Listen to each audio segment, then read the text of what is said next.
Now, attorney Mason Nettleton is ready to build a case for his newfound spot for fine dining with a Latin twist. But he advises you not to judge this place on the menu alone. The service, ambiance, and of course, the tequila all add to create a memorable night out. His pick is in Dania Beach, and it's called Toro Latin Kitchen and Tequila Library.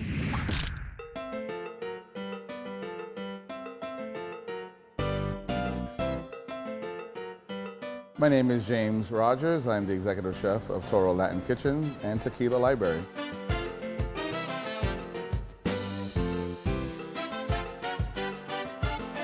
Basically taking a little bit of Latin kitchen, Latin spices from around the world, Central America, South America, Spain, and Europe, and putting it together on a plate with some fun ingredients that are American seasonal. We're very local, which is good. We're off the beaten path, meaning that we're not in the middle of all of the tourism and things like that, which has its advantages, but we like it because most people here that come to Toro Latin Kitchen are locals, looking for a great place to eat with food and fun and tequila, so I think it's a great spot.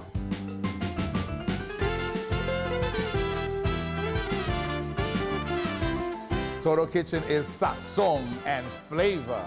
Ya tú sabes.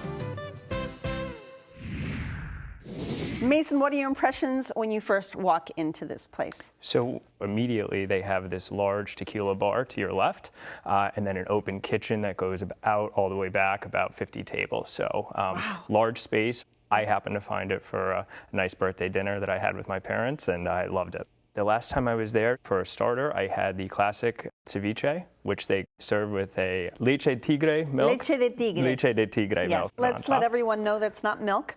It's all the juices that accumulate in ceviche. So that's what we call leche de tigre. But was it fish? It was fish, actual fillet of fish. But gotcha. So I would highly recommend that. And then my companion also tried the smoked swordfish dip, which really tastes that smoky flavor if you're looking for that. What did they serve with that? Either tortilla chips, or if you also wanted to try the plantain chips. We were kind of going back and forth between. Can you ask for both? Yeah, of course. Yeah, but they actually did bring us both, so we were going back and forth. I would probably do. And then for a main course, I had the churrasco steak. They cook it just excellently. They serve it with a side chimichurri and like a house barbecue.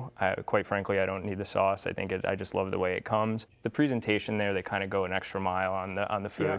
My dining companion also had the churrasco, and you can really taste the wood smoke, and it was perfect. And I do like the chimichurri sauce, though. Yeah. That was really good. Sure. I opted for the cobia fish.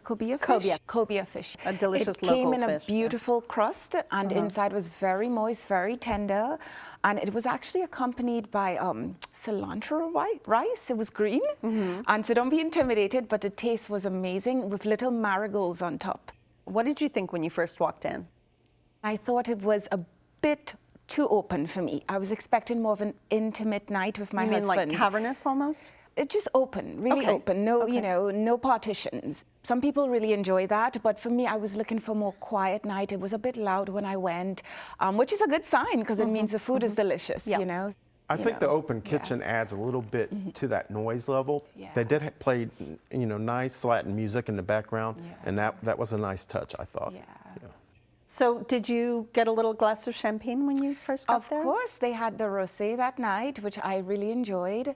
So everyone, Mason, gets a complimentary glass of champagne when they come in? That's my understanding. Is that And it's delicious. Yeah. It is. It's very good. Yeah. That's wonderful. All right, so tell me what else you had. My husband had the Toro burger, which is their classic. It comes with a brioche bun, it's very large. It was accompanied with some pickles. I don't know what they did, but they were amazing. And overall, it was rather large. It's buffalo meat, and I enjoyed that. Okay. So you started with a squash soup, correct? Yes, the was that? kabocha, the Japanese kabocha soup. Oh my God, kudos to the chef. It was amazing.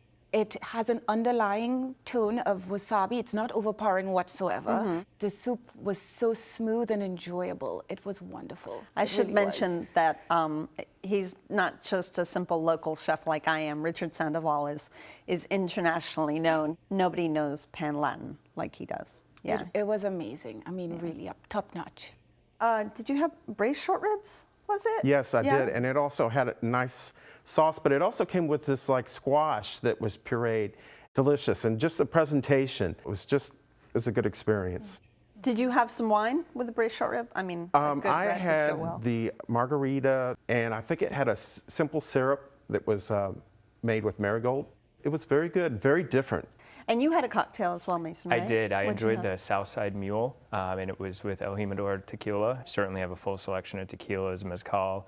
I did want to tell you guys I had the traditional dessert, the stuffed churros, and those were excellent. I What did were see they the stuffed with? almost like a cream and cinnamon type filling, and we finished every bite. Mason, Toro was your choice, so sum it up for me, please. Yeah, I highly recommend Toro. For the Latin Asian fusion is the best part, I would say. Chantal? I would not necessarily go there for the ambience or for date night, but if I'm going with friends, it's a great spot for friends. Gary? For pan Latin American exciting twist, that's a place to go.